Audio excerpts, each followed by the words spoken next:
As long as we continue down this oligarchy, mob, democracy rule, this isn't going to change, people.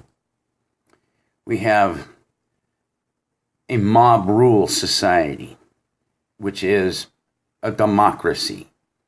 It has no intent and it is not structured to protect the individual from the mob that rules over us. There is no free benefits from the government. Matter of fact, almost all the free benefits and everything that the government has been doing since the turn of the 1900s is unconstitutional.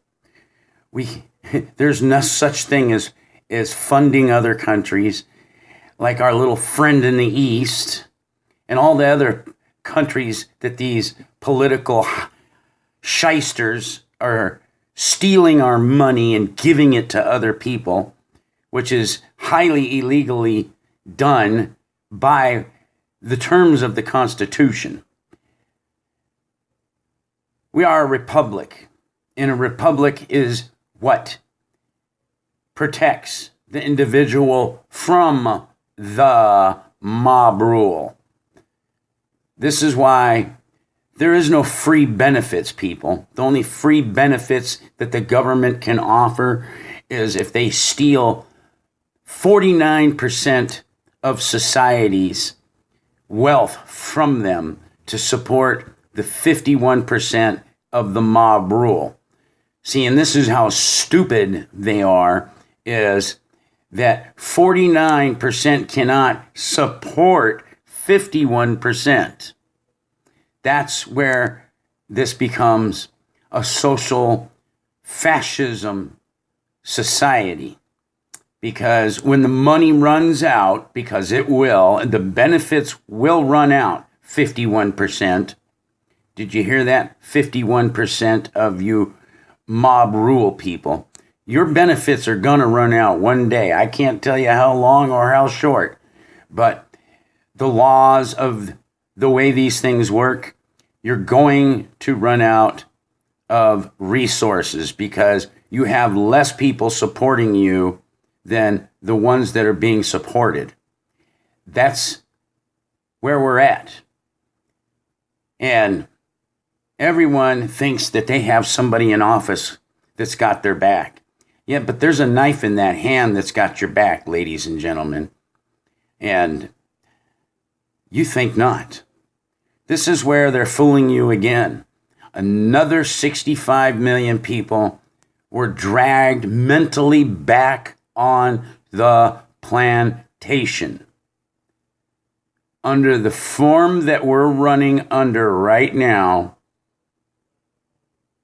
the negotiator, which is the CEO of the corporate America.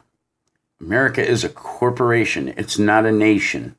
And the American people have no say-so whatsoever on the minority class of oligarchs that run this country and put us into the peril that we're in right now.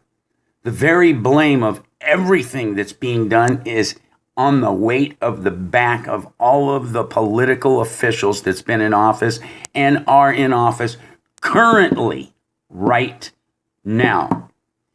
So, like I said before, if we continue down this path, following the criminals, because our criminals, our biggest criminals are not in far off lands. Those are not our threats. Believe me, the biggest threats we have right now in America, and have been for some time, are the people in charge, the financial industry in this country, the ones at the top, the oligarchs, which I'm talking about.